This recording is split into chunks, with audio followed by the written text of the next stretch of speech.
In my last video, I mentioned at the end of the video why the connections I used to have with her don't happen so much anymore. And it's kind of a long story, but I'll summarize it by saying that, first of all, I'm married. And if I wasn't married, then we would be seeing each other and trying it out and testing it out to see if there was something worth pursuing. And the other reason is because, well,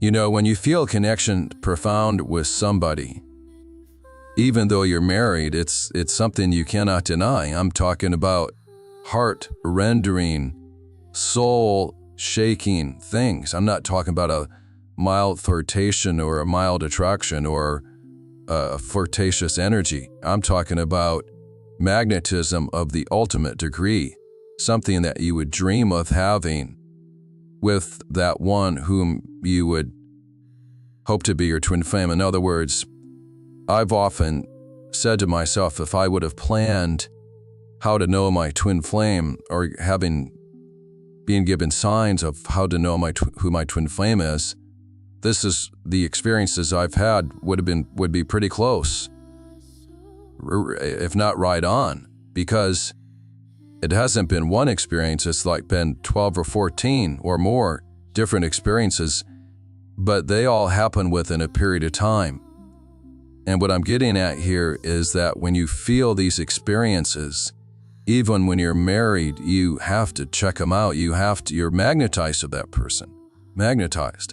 And that person's magnetized to me. And there were many times where Corinne would come up to me and talk to me at the church, even though she knows I'm married, and she would come up to me and just make a connection with me.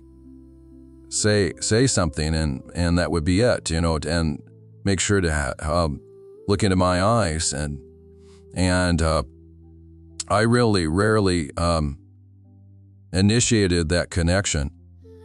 Now, there were a few times I did, and I'll explain those, but what happened, what I'm trying to get at here is that when you allow a connection to flourish, in other words, when you act or respond to those connections and want to know more, is this real? What is this? What is this? Because quite honestly, I didn't and I don't really know Corinne that well. I mean, it's just been through conversations here and there. And what happens is that when you have conversations here and there, then I don't know if it's God gives you opportunity or the opportunity comes where you have a longer conversation. And that happened. That happened. And that conversation ended up to be a total of probably about 45 minutes or so. And with that conversation, I was examining myself. We were in the car. I had taken her, she had driven her car to get repaired. I gave her a ride back. And in that time frame, I was talking to her for about 45 minutes or so. And I just felt this incredible energy, incredible dynamism, this exciting energy. And I'm examining myself. I'm saying, is this sexual energy? I'm really, as you can tell, I'm very concerned, very aware of that, or try to be very aware of that. In my last videos, I've mentioned it quite a bit, but I'm examining myself. Is this sexual energy, or what is this? And I examined myself. I literally felt my body and, just went up and down my body and said, no, this isn't sexual. And I looked into her eyes and I said, all I see and feel is joy. All I see and feel is joy. I looked into her eyes and I said, I just see joy. I just see joy, clean, pure joy. Okay, so that was one connection. And then a week later, I'm going to describe this in more detail later, but I had a conversation with her intentionally where I initiated it, and I told her all the experiences I've had with her.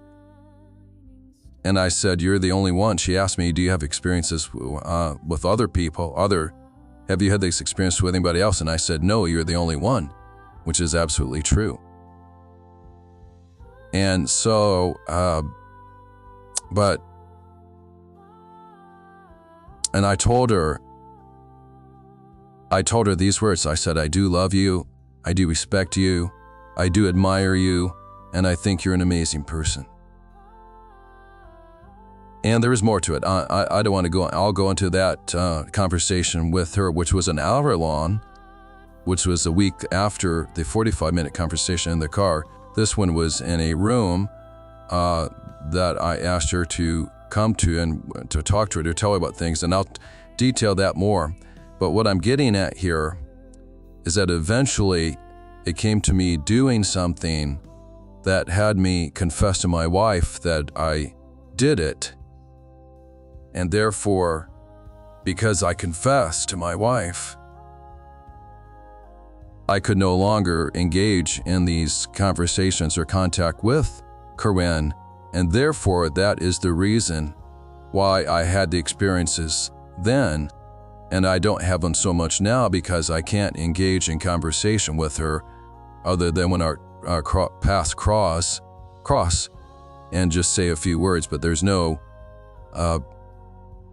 but still, that being said, when I've seen her, just seeing her sometimes causes my heart to fire, or it causes a problem that causes a psychological bent in my psychology to be triggered. So anyway, I just wanted to mention that is the reason I'm giving you a brief history. I don't want to go into depth with a lot of the experiences, because I'm going to go into depth with each experience as they occurred in a chronological order pretty much. But right now we're at the point where I dropped her off at the place, went home, almost told my wife about that I felt attracted to her, and then we're going to come up to the next data point, you could say, or the next spiritual experience, the next experience with her. And each of these experiences just build on the other one. They reinforce the previous experiences. And by the end of this, you're going to say, "Alex, isn't it quite obvious that you're with your twin flame? I wish it was the case, but it hasn't been so far. I'm looking for that knockdown, drag out, undeniable, totally convincing, like I get hit in the face, punched in the face, totally convincing that this is real and she is my twin flame." So, next video coming up.